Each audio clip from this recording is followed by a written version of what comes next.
Olá, olá pessoal. Oi, oi, oi. Hoje a gente vai conversar com a Patrícia Carla. Conforme eu avisei aí ao longo da semana, a gente está com essa série de Tudo Bom, Pitiu, Bonfim, Danilo Morro, Cissa Dias. Deixa eu ver se consigo pronunciar Danilo Morro, Ney Nezeidel, Carmen Mejarte, B. Souza e Silva, Valderes Frigo, Hermínia Donato, Viviane. Sejam bem-vindos aí. Hoje a gente vai conversar com a Patrícia Carla, conforme eu avisei vocês, ao longo da semana. A gente vai ter aí por 10 dias, ao meio-dia, conversas com os colegas que estão fazendo o curso. Uma oportunidade aí, são pessoas bem... Oi, Cristina Canepa, Viviane, Eleonora, tudo bom, gente? Márcio Fiorini, Mariângela, Gabs Ottman, pessoal chegando, enquanto a gente aguarda a Patrícia. E essa semana a gente, aí ao longo de 10 dias, a gente vai fazer conversas com as pessoas que estão fazendo o curso. É super interessante conhecer aí como é que está sendo a experiência deles, conhecer eles um pouquinho melhor, ver como é que esse olhar está mudando. A gente conversou. Bom dia, Patrícia Carla. Deixa eu ver como é que eu te coloco aqui.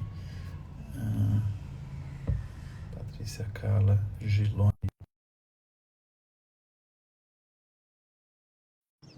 Camila Kipper.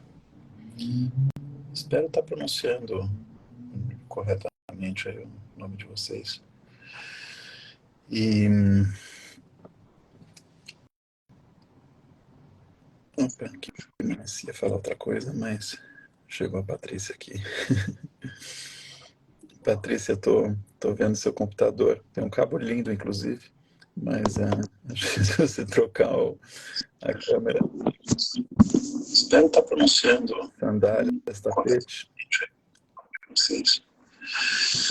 E agora estamos vendo o armário. Agora estamos vendo seu computador, agora estou me vendo no seu computador. Tá quase que uma videoarte ali daquelas da década de 70, 80. Acho que ela tá se alinhando aí para entrar. E a gente conversou na quinta com o Luiz Carlos, que trabalha aí com sistema nervoso, sistema imunológico e o impacto das emoções, né, nas respostas do sistema imunológico ao sistema nervoso, assim, bem, bem interessante. Então adoro conhecer o pessoal aí. E ontem a gente conversou com a Lucinéia, que trabalha com educação e com fotografia. Legal ir ouvindo as conversas aí dos nossos colegas. Lilian, tudo bom? Lilian, a gente se encontra regularmente, sem ter que marcar, né, Lilian? E Rosa.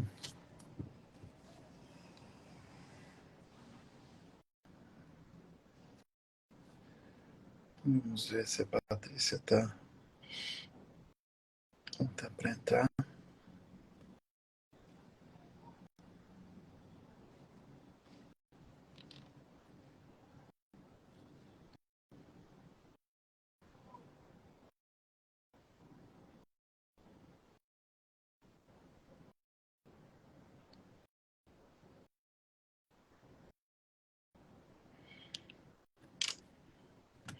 E aqui, será que a Patrícia não está tendo alguma dificuldade?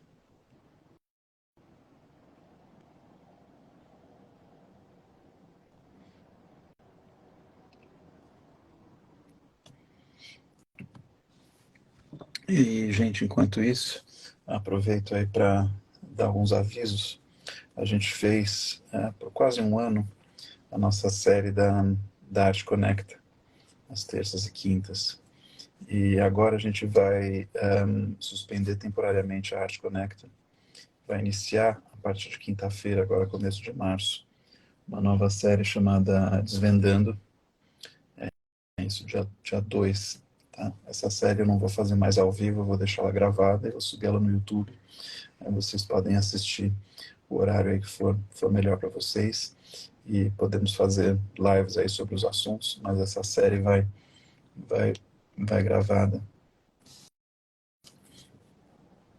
E 2 vezes por semana. E ela vai se tratar das exposições, um pouco sobre o histórico das exposições, bem breve, né? Acho que o nosso assunto é o que está acontecendo hoje. Patrícia, agora deu tudo certo. Agora estou te vendo. Você está me vendo? Estou sim. Então, Desculpa o tá. contratempo. Podemos começar a conversa. Estávamos Sim, aqui ansiosos pela sua chegada. Tudo certo agora. tudo Pa- bem. Patrícia, essa série de lives que a gente faz ao meio-dia, mais ou menos a cada 2 meses, assim, de tempos em tempos, para a gente conhecer um pouquinho mais dos nossos colegas, e é uma grande alegria para mim. Acho que tem algumas dessas lives, eu acabo me referindo a elas regularmente, que eu aprendo bastante com vocês, e é uma oportunidade de, né, eu até evito essa palavra alunos, às vezes a gente usa na comunicação, que é mais rápido assim, né, mas eu falo que é os nossos colegas, aí, os participantes do curso, porque o pessoal tem tanta experiência e tanto conhecimento, que a coisa, a ideia de alunos põe uma hierarquia aí que é desnecessária, né. Eu acho que na quinta a gente teve o Luiz Carlos, que trabalha aí com o sistema nervoso, o sistema imunológico e emoções e arte no meio disso. Foi uma conversa bem interessante. Depois, na sexta, a gente teve com a Lucinéia, que é uma especialista em educação e fotografia em Londrina, muito ativa e envolvida nas coisas que estão acontecendo na região. E então essa é a proposta. Acho que se você quiser começar aí com 1 ou 2 minutinhos se apresentando, falando onde você está, o que você estudou, o que você faz, para as pessoas te Uhum. conhecerem um pouquinho mais. Eu gostaria de primeiro agradecer, né, a oportunidade de estar participando, né, desse momento. Eu achei a proposta bastante interessante de a gente poder conversar um pouco mais, né, e de repente abordar alguns aspectos que às vezes na aula a gente não consegue abordar. Meu nome é Patrícia, eu sou professora universitária, dou aula na Universidade Estadual do Centro-Oeste, em Guarapuava, no Paraná, e trabalho bastante com a área de estudo de plantas, digamos assim, né, fisiologia vegetal, mas divido também participação em vários projetos em outro laboratório, que é o Laboratório de Educação Ambiental. Na área de educação ambiental, a gente trabalha muito com o tema, digamos assim, que tem um enfoque também com o que você está trabalhando no curso, que é esse olhar um pouco mais crítico para situações que nós vivenciamos no cotidiano. Problemas ambientais, problemas relacionados aos nossos alunos, a vivência, né, dos nossos alunos, dos diversos projetos que a gente desenvolve, a gente sempre acaba trabalhando a educação ambiental crítica, tratando, digamos assim, todas essas situações, essas questões do ponto de vista da complexidade, que é uma teoria proposta por Edgar Morin. Então, falando de Edgar Morin, a gente já sabe que é uma visão, né, extremamente consciente, crítica, e ele entende o ambiente dessa forma, né, essa visão, digamos assim, mais holística. E eu também tenho uma, digamos assim, gosto muito de desenhar, pintar. Esse quadro que você falou que é bonito aqui do lado, fui eu que pintei. Eu trabalho com pintura em tinta a óleo e tenho, né, alguns quadros, mas como a gente divide essa vida artística também com a vida profissional, eu acabo não tendo tanto tempo para me dedicar.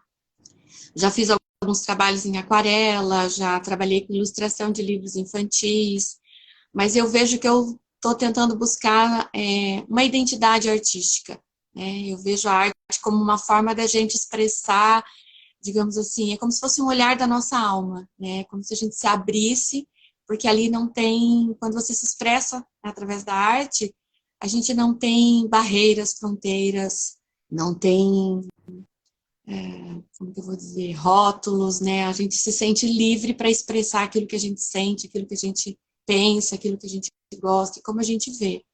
E aí, com a proposta, né, com a oportunidade que veio de conhecer através daquelas aulas iniciais da Semana do Olhar Contemporâneo, eu achei muito interessante no sentido de ampliar essa visão de mundo mesmo, que a gente já tem esse trabalho, digamos assim, no laboratório, mas como a gente pode, talvez, até incorporar a atividade, né, da arte contemporânea dentro do nosso meio acadêmico, né?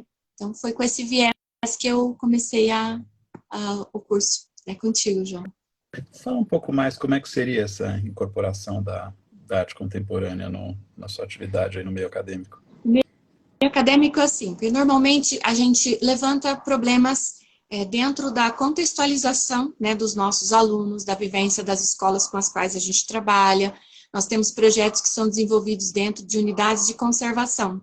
E muitas vezes nós precisamos de desenvolver atividades, oficinas, de forma a sensibilizar as pessoas para essa preocupação, digamos assim, com a preservação e a conservação, né, dessas estações ecológicas.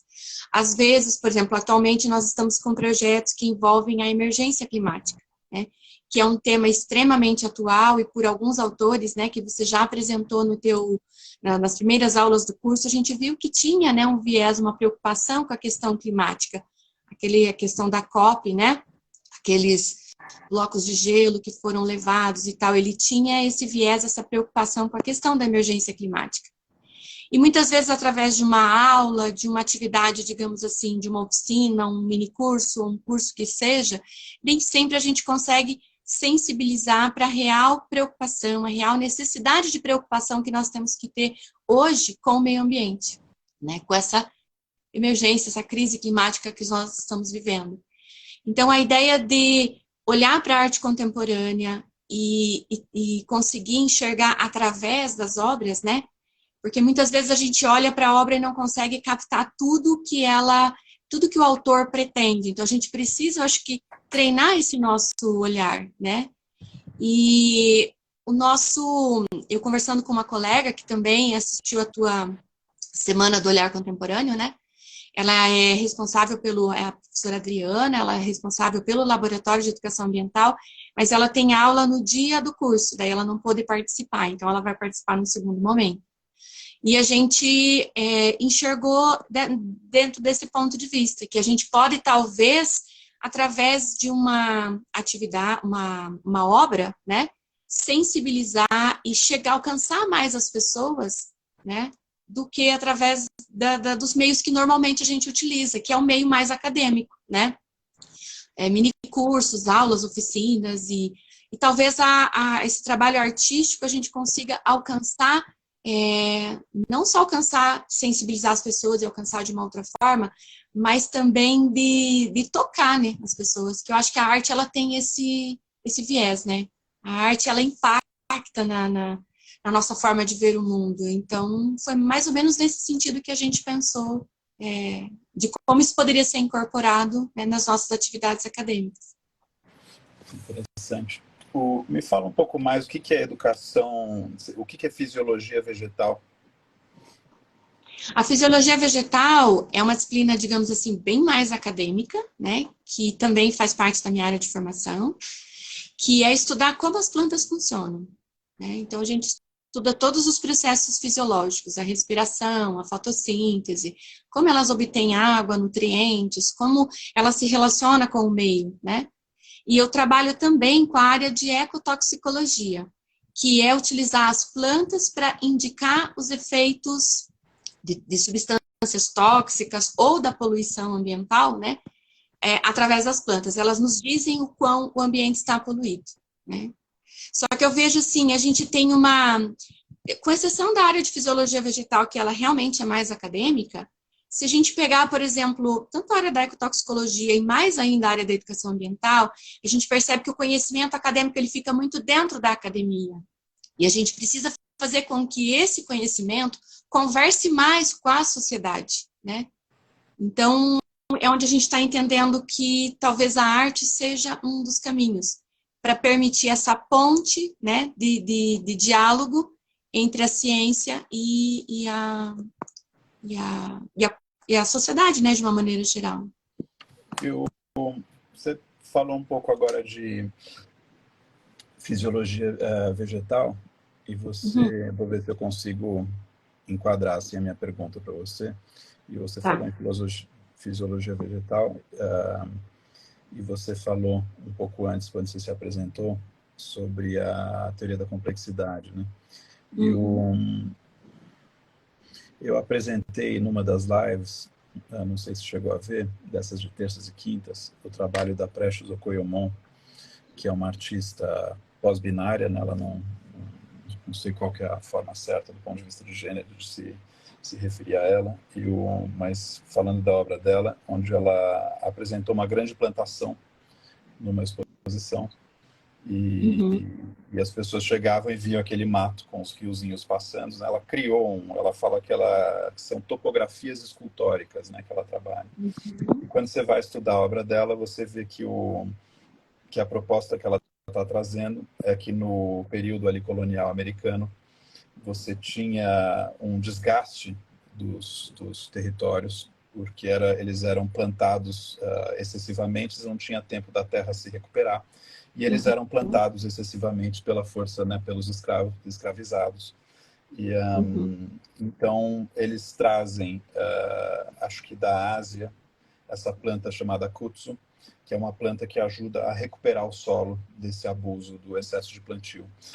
Então, acho que a minha pergunta para você é, né, nessa sua prática acadêmica diária de fisiologia vegetal e tudo, até que ponto essa perspectiva mais complexa, mais, né, do papel da política e da história numa, né, numa análise do que acontece com a vegetação, ela entra na sua atividade? ela não entra assim tão diretamente, mas, por exemplo, a gente conversa muito com os alunos, né, sobre essas questões de esgotamento do solo, né, a questão do uso de agrotóxicos, que a gente sabe que o Brasil ele está passando por momentos assim em que é, a gente tem um impasse, né, entre a real necessidade de uso de agrotóxicos no nível que eles estão sendo utilizados, né, e a preocupação, digamos assim, com a questão do alimento mais saudável, alimento mais agroecológico. O o estado do Paraná e particularmente Guarapuava, que é onde eu vivo, a gente tem áreas agrícolas extensivas, né? E um uso muito grande de agrotóxicos. Mas nós temos dentro da universidade tanto grupos que trabalham com a agroecologia, num viés mais preocupado com a produção do alimento orgânico e com a preocupação com o meio ambiente, e assim como a gente tem grupos que trabalham com o uso de agrotóxicos. Então, dentro da minha disciplina, a gente procura trabalhar essa questão também, dessa preocupação. E hoje, que nem no Paraná, nós temos muitos locais, muitas fazendas aqui que já trabalham com a rotação de culturas, que é exatamente um sistema que se preocupa com essa capacidade de reintroduzir a fertilidade ao solo através do uso, por exemplo, de leguminosas intercalada com plantas que são mais exigentes em termos de solo. Então, a gente acaba fazendo essa rotação de culturas para trabalhar essa preocupação, né, com a saúde do solo, né? Então, dentro da minha disciplina, a gente trabalha, sim, os conteúdos, né, com esse viés mais preocupado. Mas a gente ainda tem, digamos assim, uma força muito grande, né, das empresas detentoras de sementes, né, de sementes que exigem a utilização de agrotóxicos para que essas culturas possam produzir.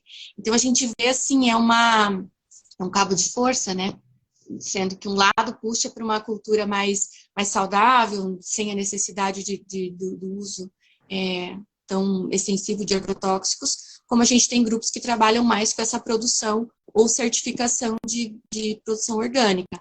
Então, nós temos dentro da universidade uma feira agroecológica, e o idealizador da feira, que é o professor Jorge Fávaro, ele trabalha com certificação na região de agricultores familiares que buscam certificação de produtos orgânicos, da sua produção orgânica. Então, isso cresceu muito dentro do nosso município, e eu vejo isso como uma coisa extremamente positiva para a nossa saúde, né, e para a qualidade dos nossos alimentos, né, alimentos mais saudáveis.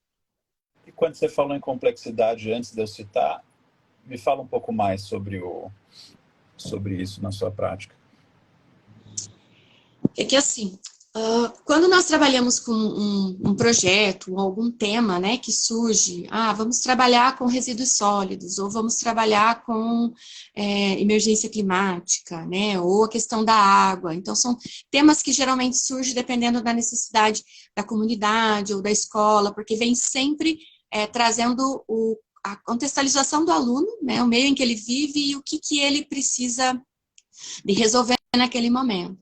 Então, a teoria da complexidade, ela vem que nós temos que enxergar essa questão do ponto de vista social, econômico, político, ambiental. Então, por isso que é algo complexo. Então, nós temos, por exemplo, um projeto que é realizado numa cidade com 4.000 habitantes aqui próximo de Guarapuava, onde nós temos grandes áreas, grandes unidades de conservação. E aí, para eles, ela vem como ICMS ecológico, retornando recursos para a comunidade, para a educação, para a segurança, saúde, meio ambiente, né? Então, ela compra essas áreas, transforma isso em unidade de conservação, depois, isso retorna para a comunidade na forma de recursos, né, através do ICMS ecológico, para melhorar a qualidade de vida da comunidade. Mas, para eles, isso acaba sendo limitante, porque eles querem crescer a cidade, mas não pode porque ele está cercado por unidades de conservação, que são áreas de proteção integral. Eles querem derrubar a mata para ampliar a cultura agrícola, mas não pode porque a unidade de conservação não permite. Então, não faz sentido a gente chegar para essa comunidade e dizer, olha, as unidades de conservação são extremamente importantes, é muito bom vocês terem isso no município, partindo do ponto de vista que, para eles, isso não é bom, porque isso limita, entendeu? A vida deles, o crescimento da cidade, o crescimento da forma de vida, né, dessas comunidades. Então, são situações, assim, muito complexas, né, que a gente não pode ver só com o olhar de que é importante conservar e preservar áreas naturais. A gente tem que levar em consideração todos esses outros elementos, né. Como é que você lida com isso? Se a narrativa abordar essa visão mais complexa, eles se tornam mais sensíveis a isso? Ou a situação de emergência deles torna eles impermeáveis a qualquer outra narrativa? Não, o nosso papel é exatamente de não deixá-los impermeáveis, né, a essa situação. Então, a gente procura enxergar o lado deles, né, mas buscar outras alternativas. Né? Então, hoje eles já conseguem enxergar, né, que a unidade de conservação é importante, por quê? Porque ao conservar e proteger a unidade de conservação, a água que chega para eles, ela é uma água potável, uma água limpa, sabe? Porque a conservação da área garante a proteção dos corpos hídricos, garante a proteção dos mananciais de abastecimento, garante a proteção das águas superficiais, né? E aí então, você tenta são trazer elementos para eles essa visão complexa, não? Isso. Para Só que aí resgatar. tem que trazer esse resgate exatamente dentro desse ponto de vista mais complexo. Então, e buscar outras alternativas, né? Então, oferecer outras oportunidades, digamos assim, de rendimento, outras oportunidades, né, de encontrar, digamos assim, não limitá-los, né, em termos do que eles precisam, né, mas ao mesmo tempo fazer com que eles enxerguem a valorização da área, que ela é importante e por que ela é importante. Porque muitas vezes eles não têm essa visão. E como não tem políticas, digamos assim, que levam isso para a comunidade, né, para a população, eles acabam enxergando aquilo mais como um empecilho. Né? Sim. E Patrícia, acho que uma outra pergunta, assim, entrando um pouquinho nessa questão de ideologia assim, política, mas tentando fazer de uma forma construtiva e eu não julgo assim, né? Eu acho que quando a gente julga a gente se fecha, né? Acho que é suspendendo assim o julgamento. Eu tenho alguns amigos, inclusive alguns assim muito antenados, muito inteligentes e tive até um professor no mestrado, que é um professor importante, né, no Yale, e o que eles falam que essa situação climática, ela é uma situação climática que faz parte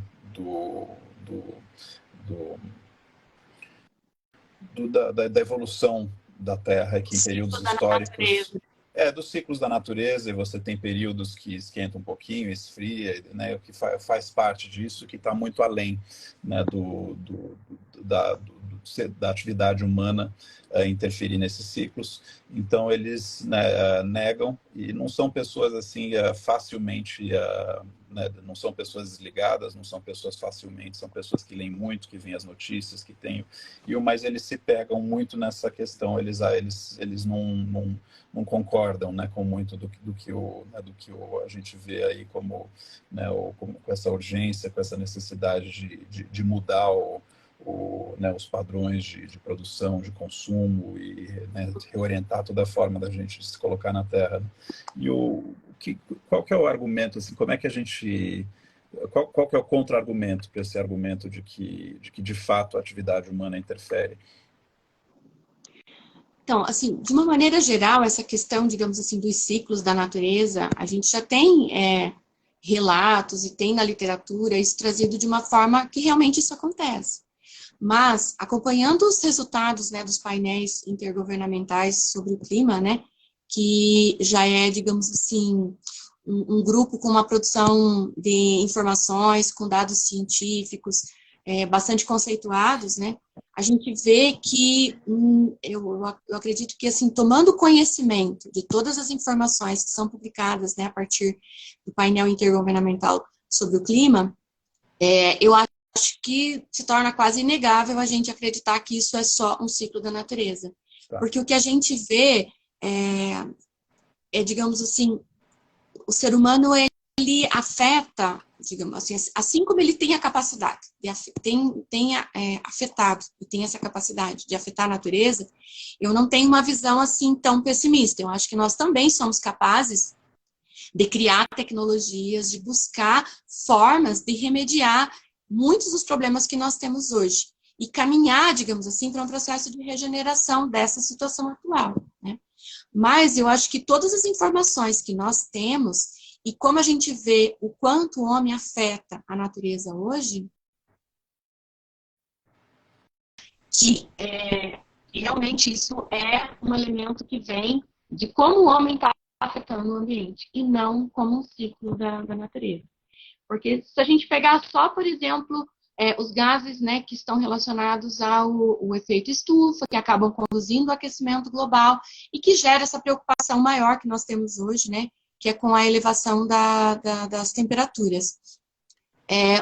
O gráfico que você vê ao longo, né, do tempo é a ascensão, digamos assim, né, da concentração do nível de CO2 que nós temos na atmosfera hoje, ela é absurdamente maior do que nós tivemos em tempos anteriores. E isso está muito relacionado a como nós utilizamos os combustíveis fósseis. Isso está muito relacionado até ao consumo de carne, porque hoje nós consumimos muito, né, carne, e a pecuária, ela é, digamos assim, uma atividade que gera a formação do gás metano e afeta de forma significativa a produção desses gases, que são gases de efeito estufa.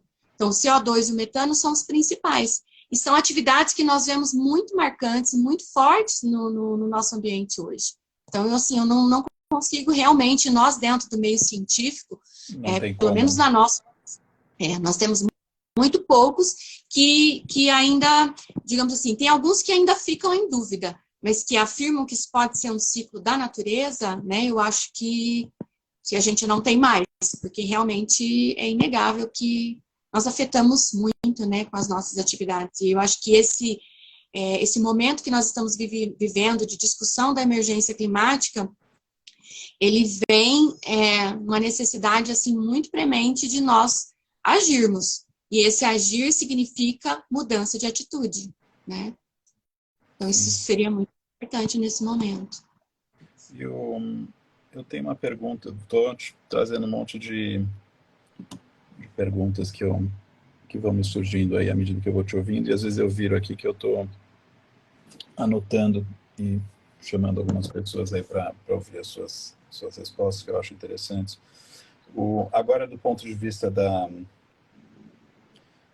sua criação, aí que você mostrou o trabalho seu que você tem atrás de você, a minha dúvida que surge é o porquê que na sua atividade ali acadêmica você parece estar transformando o mundo, né? nas várias coisas que você descreveu. E na hora que você vai produzir arte, você escolhe a representação. Você escolhe representar e não ser agente de uma transformação. Uhum. Então, eu percebo assim mais como um amadurecimento, né? Então, que nós estamos desenvolvendo esses projetos, ele já vai para uns 5 ou 6 anos. Então, de lá para cá, eu percebo um amadurecimento muito grande. Então, a arte que eu produzia até no momento, eu via ela como uma arte mais não sei se o termo seria tradicional, né? Mas uma arte mais no sentido, assim, de reprodução, de representação. Eu gosto muito, às vezes, também, assim, de tirar uma foto de uma determinada condição e qual é o meu olhar sobre essa foto na hora de passar para a tela. Então, eu não faço exatamente igual, mas é como eu enxergo aquilo. Porque, às vezes, quando você bate a foto, você vê o lugar. E quando você vai pintar, você acaba enxergando outras coisas ou, né, trazendo outros elementos para a pintura. E hoje eu tenho percebido essa necessidade de fazer algo, digamos assim, que leve essa mensagem para as pessoas, né? Então, nós temos sentido, como eu falei, dentro da academia, essa necessidade de se aproximar da comunidade. E dentro, que nem o ano passado nós tivemos um evento sobre crise climática, emergência climática, e nesse evento a gente trabalhou exatamente, a gente teve um curso de formação e depois nós partimos para ações. Todos tinham as pessoas que tivessem interesse, tinham que promover uma ação, né, e para mitigação dessa questão da emergência climática. Desde você começar a diminuir o seu lixo fazendo uma composteira em casa, né, produzindo adubo para colocar nas suas plantas, desde você andar menos de ônibus e de bicicleta para as suas atividades, né, cotidianas e diminuir a emissão, né, de gases por conta do uso dos combustíveis fósseis. Então, pequenas ações que poderiam ser executadas individualmente em nossas casas, ou elas poderiam ser desenvolvidas na escola, no seu ambiente de trabalho. Então, a gente está trabalhando nesse movimento agora de ir para a ação, para que essas pequenas ações, de alguma forma, elas possam contribuir para a mitigação dessa emergência climática. E é aí que entra o olhar contemporâneo, sabe? O que eu vou fazer? Como que eu vou, sabe, através da arte, entrar em ação? É interessante porque você falou em complexidade, um dos elementos aí da complexidade é uma interdisciplinaridade, né?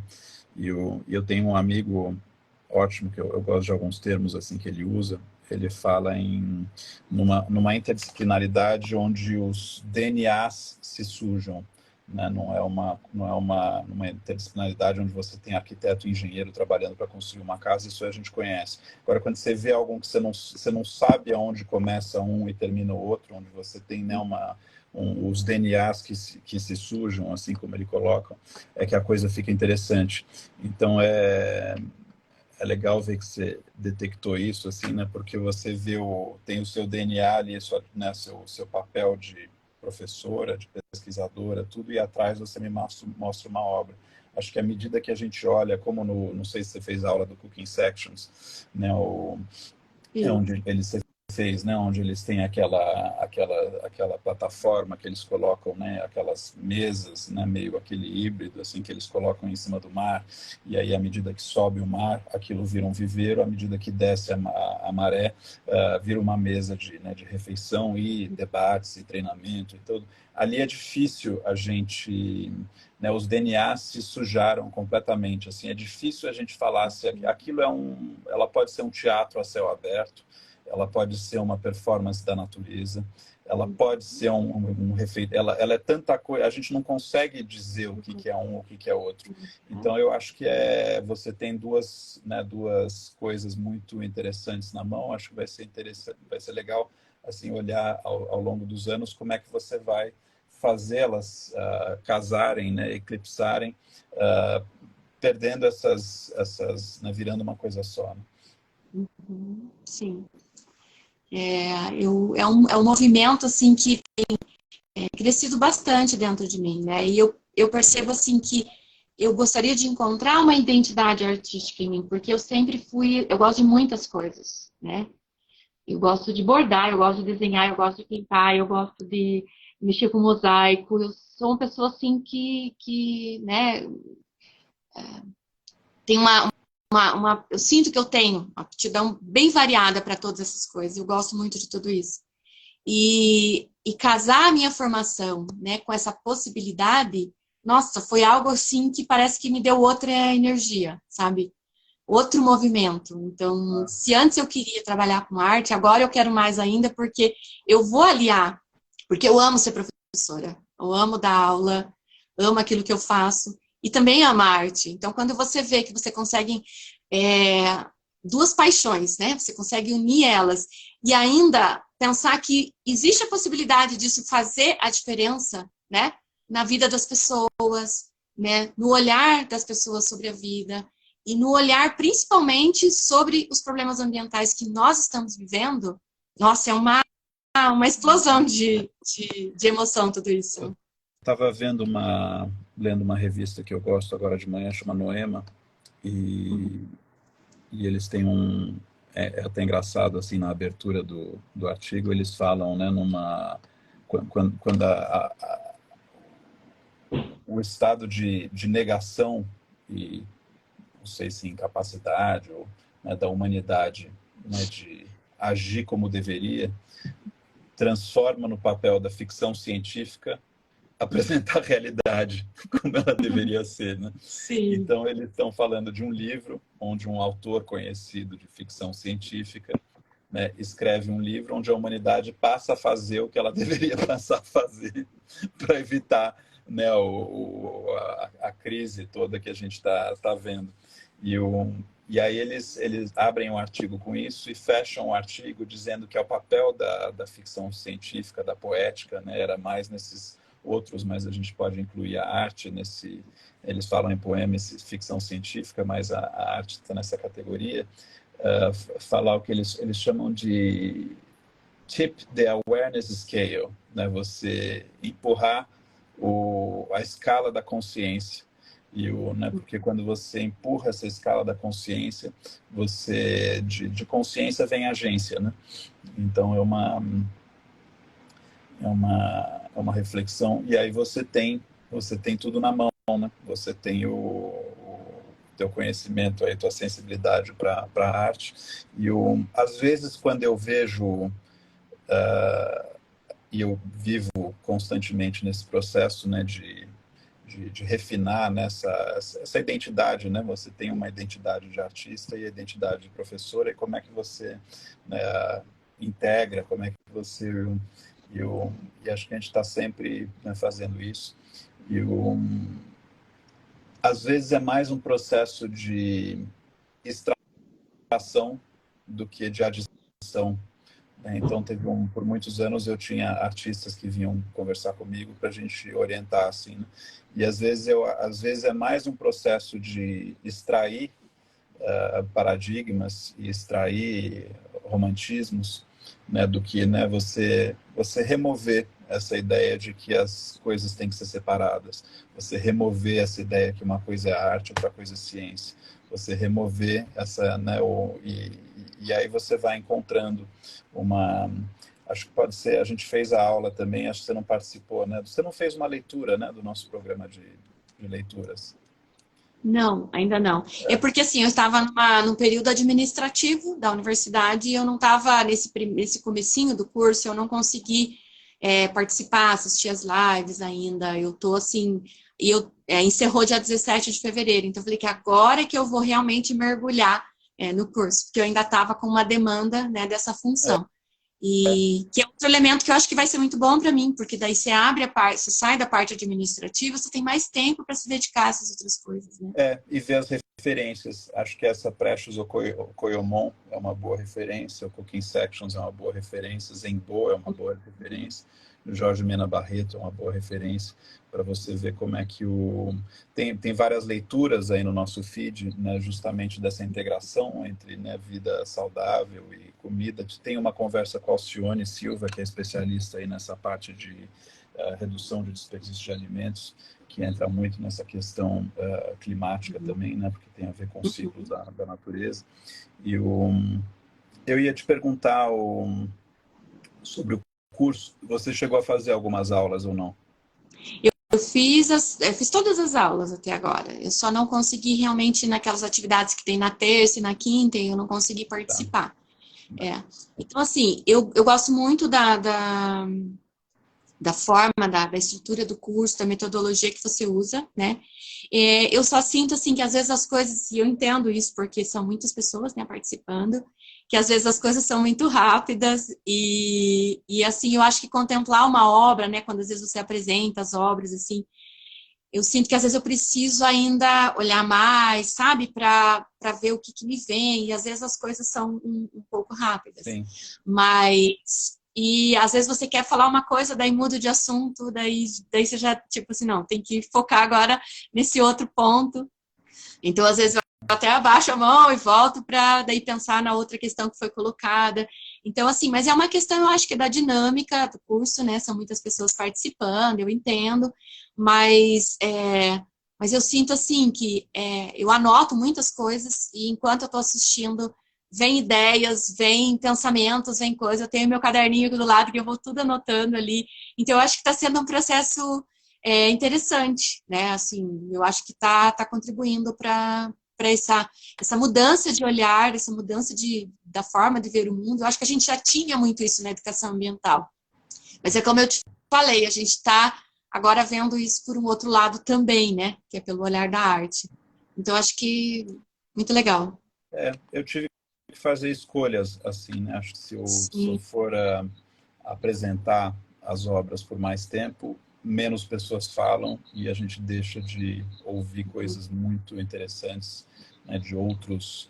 Uma pessoa é mais intuitiva, outra é mais pragmática, outra é mais sensorial, né? Uma pessoa tem uma trajetória de ciência, outra de medicina, outra filosófica. Então isso torna o ambiente muito rico. Então, quando eu tive que fazer escolhas, eu pensei, bom, eu vou falar um pouco menos, se as pessoas quiserem saber mais. Acho que ambientes onde a gente pode saber um pouquinho mais, a gente pode ir para a comunidade, explorar um pouquinho mais, a gente pode ficar um pouquinho depois da aula e falar um pouquinho mais como a gente faz, pode vir para uma live como essa. Mas para mim eu acho muito inédito, assim, muito, né, você de repente ter um bombardeio de Sim. opiniões diferentes, de pessoas em lugares diferentes, faixas etárias diferentes. Eu acho que isso é muito, muito rico, não? E como é que isso está impactando? Aí você já falou um pouquinho, mas como é que você está trazendo isso para o seu dia a dia? É como eu falei, como eu já tinha algumas ações, né? Eu acho que só veio a reforçar a importância e a necessidade dessas mudanças e de ações mesmo, né? Como eu falei, a gente já tinha esse movimento na universidade, então só reforça que é o caminho certo. Mas isso é uma coisa muito boa, né? Porque se você está no caminho certo, eu falo que a gente encontra energias para continuar, né, fazendo aquilo que a gente está fazendo e procurar melhorar sempre. Então, eu acho que impacta, assim, porque eu vejo que quando a gente está discutindo algum tema, alguma coisa, a cabeça da gente já funciona diferente, né? Você já funciona, né? Qual a minha proposta de ação, entende? Então, é um movimento que eu acho que é muito legal, muito positivo. Então, com certeza tem impactado, sim. E alguma obra específica, algum artista específico que te impactou? Eu acho que o que me impactou bastante foi o Cooking Sections. Eu acho que talvez por esse viés que a gente conversou, né? Eu acho que dos artistas que a gente viu até agora, que nem eu falei, eu não estou procurando outros. Eu falei, eu vou deixar primeiro ver todo o leque do curso, né? E depois eu vou tentar mergulhar para conhecer outras obras, outros artistas também. Mas do que a gente viu até agora, eu acho que o Cooking Sections foi um dos que mais me impactou. Você não viu ainda a aula sobre o Zenbo, né? De quando uma planta pode ser política, né? Não, isso ainda não. Acho que você vai gostar também. E essa etapa onde a gente fala para as pessoas criarem, para sair dessa inteligência verbal e retórica, né, e ativar outras inteligências aí. E o que você acha desse momento? Eu acho esse momento muito, muito especial, porque Assim, e sabendo que a gente vai ter esse momento, né, como eu falei, à medida que as aulas vão transcorrendo, né, a mente da gente já vai, a maquininha vai trabalhando ali. E eu já vou anotando muitas vezes. Então, quando você vem, qual a sua proposta de ação, muitas vezes ela já está ali no papel, sabe? Sabe que a Hã? segunda pessoa que ela, acho que foi a Luciné que falou isso ontem, e eu pesquisei muita coisa para montar esse método, assim, mas uma das coisas que não apareceu assim na minha pesquisa é isso, né? Quando a pessoa sabe que vai vir uma pergunta aí para uma proposta de ação, uma proposta de obra, e na verdade não é só naqueles 10 minutos onde a gente fala sobre isso, mas isso acaba atravessando a aula inteira porque a pessoa sabe que vai ter essa oportunidade, essa pergunta, né? Então e acho que é por isso que a qualidade das ações e das obras vão melhorando bastante ao longo do curso, né? Porque eu vejo assim, às vezes só o olhar para aquela obra, né? Aí já vem uma ideia, você entendeu? Então é uma coisa que surge naturalmente em função daquilo que você está vendo e de como, né, você está absorvendo aquela imagem, aquela informação. Então, comigo tem funcionado assim. Eu me sinto uma pessoa muito dinâmica, né? Eu não paro, então, por isso que pode ser que talvez seja um mecanismo meu, mas eu já sinto assim, quando vem a ideia, eu já boto lá no papel, porque é uma coisa que eu sei, né? Surgiu a ideia, então em algum momento, né, ela pode ser uma boa ideia. Sim. Vê se você falou que tem uma amiga que queria fazer o curso, mas não estava disponível nas segundas. Enquanto isso, ela pode ir lá no nosso canal, youtube.com.br Olhar Contemporâneo. Tem algumas aulas lá disponíveis que ela pode espiar e que eu falo sobre essa relação arte-natureza, arte-meio ambiente. Acho que tem umas 3 ou 4 lá que são abertas, que ela pode dar uma espiada. Você sabe buscar, né? Se você entra no canal do YouTube, Sim. você coloca na busca as palavras-chave e você pesquisa dentro do canal. Uhum, sim. E, Inclusive, foi essa minha amiga, né, a Adriana, que me apresentou, digamos assim, a Semana do Olhar Contemporâneo, que ela é? falou que estava tendo, e ela viu, nossa, ela falou, nós precisamos fazer daí. Ela falou, eu não posso agora, mas você pode. Então, assim, foi ela que me apresentou. É uma amiga minha muito grande e muito especial, e eu cheguei até você através Que legal. dela. Espero que ela Passar possa ela, com certeza.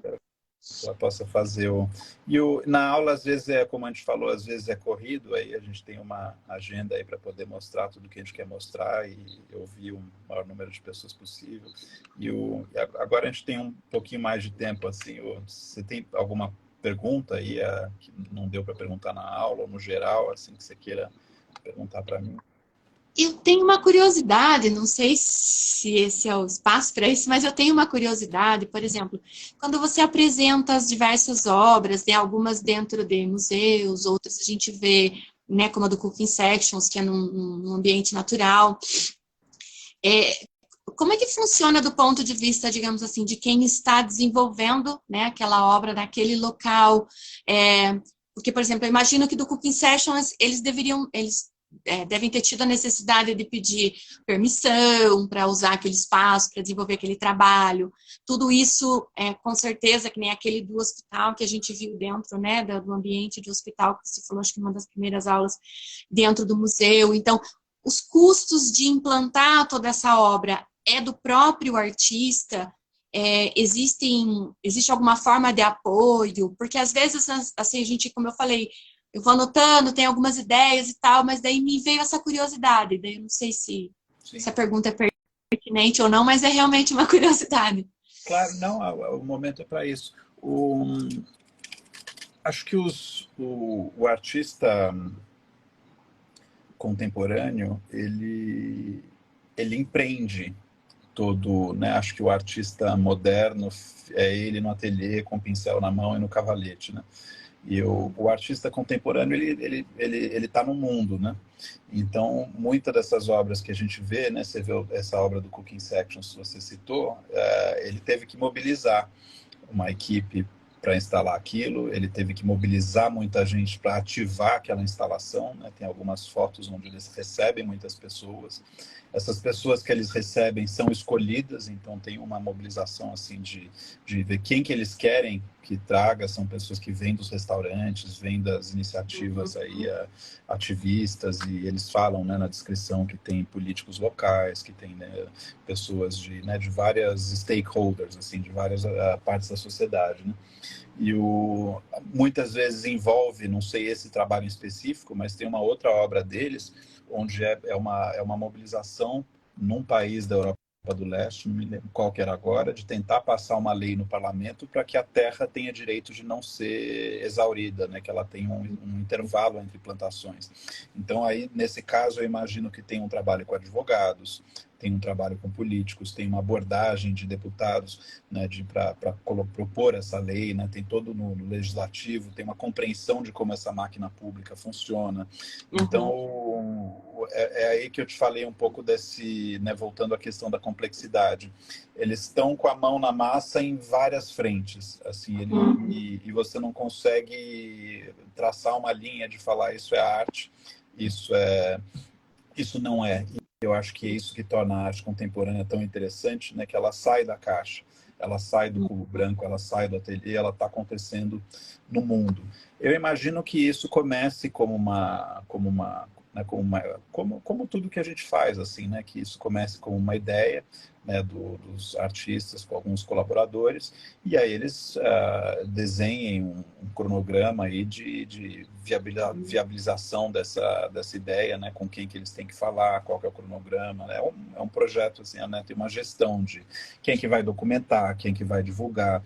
Muitos desses projetos, eu não sei o Cooking Sections, mas tem o Thomas Hirschhorn, que é um artista que a gente tem no curso da década de 90, que está lá na plataforma, que eu dei como bônus aí para vocês. E muitas das obras do Thomas Hirschhorn viram livros. É uma obra só que vira um livro, porque tem toda uma mobilização, às vezes de 6 anos, 6 meses, 1 ano, 2 anos, para chegar naquele resultado que você vê, que é uma biblioteca pública numa periferia X aí da Holanda, da Alemanha, lugar ali que eles escolhem. Né?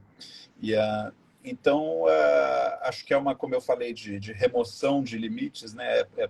Deixar de achar que a coisa acontece só no ateliê com o pincel na mão e ver que ela acontece, deixar de achar que ela acontece sozinho e ver que ela acontece em grupo, né? É mais como um esporte coletivo, e deixar de achar que ela está restrita ao campo da arte e que ela é uma orquestração de várias coisas. E aí, à medida que você está orquestrando,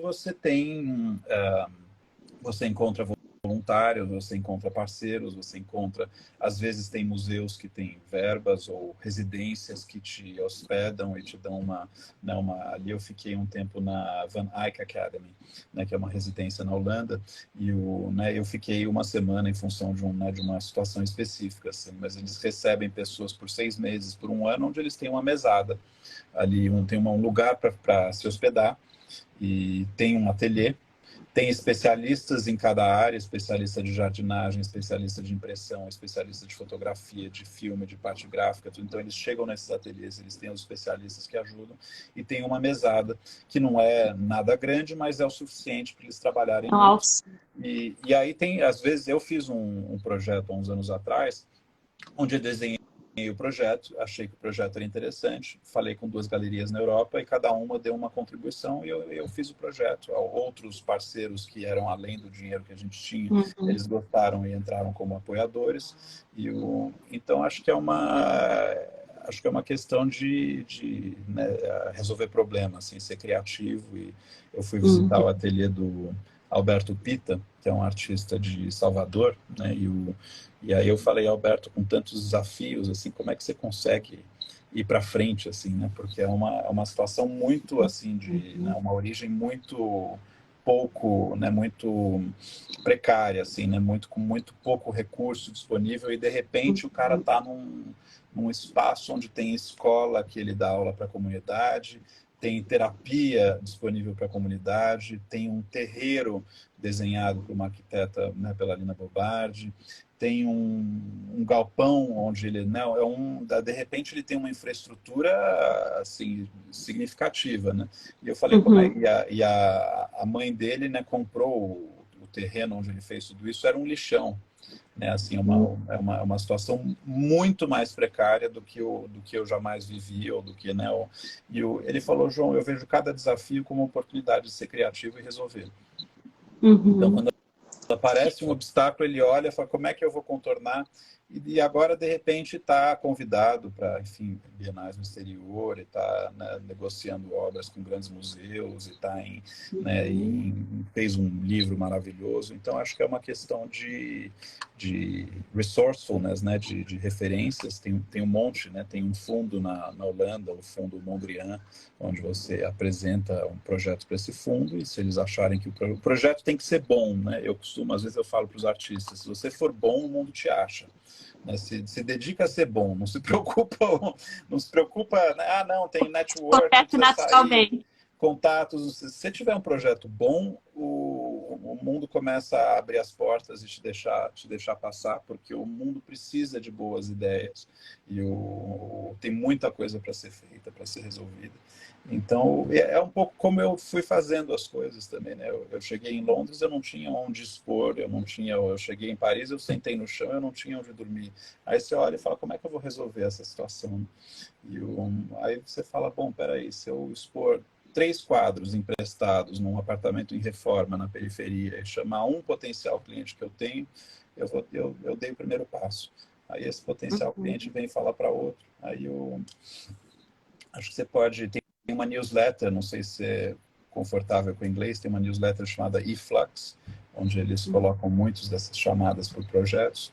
Você pode ver. Tem no Brasil, tem algumas contas no Instagram, onde eles divulgam sempre quando tem editais, quando tem coisas assim. E, às vezes, pelas suas vias acadêmicas, você falar com acadêmicos de fora, porque aqui, né, eu fiz um projeto, acho que a gente precisava de 20 mil dólares para fazer alguma coisa, e eu apliquei junto com uma curadora de Los Angeles. E ela falou, nossa, ter que preencher 10 páginas para aplicar para 20 mil dólares é uma coisa que para nós nos Estados Unidos não faz sentido. Se você tem que preencher 10 páginas é para ter 200 mil dólares, não 20 mil dólares. Então tem uma abundância de recursos maior se você faz parcerias. Aí era um edital da Embaixada Americana. E não se deixar derrubar, porque acho que às vezes o pessoal não é selecionado, fala, ai meu Deus, leva na pessoal, assim, logo de cara. Não, às vezes tem muitas, né? Eu apliquei um edital com gente fera, assim, que já tinha feito muita coisa nos grandes museus, nas grandes fundações, livros publicados, cargos acadêmicos de primeira, e não foram aprovados porque às vezes não tem uma ressonância ali com o que a banca quer, então a gente não leva na pessoal, deixa na gaveta e faz uma outra situação. Legal. Interessante. Alguma outra dúvida? Outra curiosidade que eu tenho é assim, quando a gente vai fazer uma visita, né, numa obra que está no museu, ou, né, independente do local onde ela está instalada, é interessante a gente ir conhecer exatamente para ver como a gente recebe, né, aquela obra, o que a gente vê e tal. E eu imagino que toda obra deve ter o que o artista pretendia com aquela obra. Eu acho que talvez não seja interessante você ter essa informação antes para não, como é que eu vou dizer assim, não influenciar o seu olhar, né? Mas assim, quando as obras são instaladas no museu, por exemplo, tem informações sobre o que o artista pretende com aquela obra? Como que funciona essa questão? Acho que tem políticas diferentes, então, dependendo do museu que você vai, você vê, né, políticas diferentes. E, em geral, a maioria dos museus você tem um texto curatorial, né, que te explica ali qual que é o recorte, qual que é a proposta do que você está vendo. Em alguns casos, além disso, você tem legendas que explicam cada sala ou que explicam cada obra. E às vezes tem um código QR, onde você pode... Né, o que eu tento fazer, nem sempre eu sigo isso, o que eu tento fazer é ter uma relação não intermediada, assim, né, direta com a obra, para ativar minhas próprias referências, minha própria sensibilidade. E aí depois disso eu vou e complemento com o que está sendo dito. Né, e hoje, acho que com o YouTube, com o ChatGPT, com todas essas né, ferramentas que a gente tem, a gente pode ir atrás de saber um pouquinho mais ali sobre a intenção do artista qual que é a proposta, né? Acho que isso é legal, porque às vezes se você já vai sabendo, isso pode, né? E de repente, você já vai sabendo o que a obra pretende, né? Isso realmente acaba, acho que, limitando a gente. E depois, se você tem a informação, você pode ver aquilo que você não alcançou e que de repente era uma proposta da obra também e, né, ressignificar aquilo. É, Então, era mais uma curiosidade mesmo. é, é. Acho que é interessante ter os dois, porque e acho que é interessante, né, trabalhar nossa sensibilidade e referências, mas a partir do que a gente está vendo, né? Porque né, se você olhar o Cooking Sections e falar, parece uma bandeja, podia colocar um pipoqueiro, podia, né? Tem aí né, a imaginação, acho que ela deve seguir né, algum tipo né, de proposta, de hipótese, né, ou de argumento, ela não está assim solta no, né, então, e a interpretação também, né? Então, eu acho que eu fiz uma das primeiras provas e eu gosto de ter boas notas quando eu faço provas, e a primeira que eu fiz, acho que eu tive nota 4, assim, 40% do... E aí a professora voltou para mim e falou, olha, você completamente decolou aí com a sua imaginação. E você tem que trabalhar a imaginação. A imaginação vem depois de uma ciência, assim, né? Não é antes você tem todo aquele repertório, você tem as análises, movimentos, a linguagem. E aí com isso você usa para encontrar sutilezas, para encontrar ela não pode assim simplesmente você vê acho que era uma obra do Cézanne que a gente tinha que analisar. E aí você olha só, bom, ele brincou com a perspectiva desse jeito. O que ele quer dizer com isso? Né? Ele criou essa construção meio triangular. Parece que a maçã está caindo da mesa. O que ele quer dizer com isso? Parece que você não atravessa mais a tela, não tem mais o efeito ilusionista. Você consegue sentir a textura da tela. Né? O que ele quer dizer com isso? Né? Então tem né? Tem um método para você, né, trabalhar a imaginação e não, né, ser uma coisa completamente autônoma. Assim. Ok. Mas acho que eram essas minhas dúvidas. Bom, super obrigado aí pela disponibilidade aí de agenda, por compartilhar então generosamente o seu conhecimento numa área que acho que interessa muito a humanidade aí como um todo e as pessoas aí que estão assistindo. E acho que vale aí a gente continuar essa conversa. É uma área que me interessa. Um dos vídeos mais populares lá no nosso canal é sobre o meio ambiente.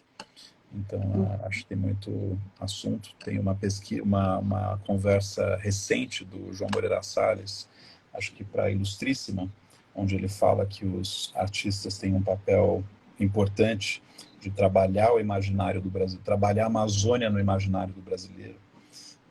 Então é interessante quando você está com o ouvido atento, como você identifica oportunidades de trabalho, né? Tem muitos artistas que falam, tudo já foi feito, né? Trabalha a sua sensibilidade, ouve de outro jeito, você vai ver. E o João Moreira Salles deu essa dica, né? Ele falou, o americano trabalha o faroeste na mentalidade, né? O entretenimento, os artistas e tudo, eles sabem que existe o faroeste. O grande público, né? O cidadão comum nos Estados Unidos sabe que existe o faroeste. Aqui é como se a gente não soubesse o que é a Amazônia de fato. A gente sabe que está lá, mas a gente não sabe onde começa, onde termina, não sabe muita coisa. E ele fala isso é o papel dos artistas, é o papel do entretenimento, é o papel de trazer para que no dia a dia o brasileiro tenha essa consciência. Então acho que tem uma oportunidade aí poética muito legal. Recomendo você ouvir a Ilustríssima com o João Moreira Salles.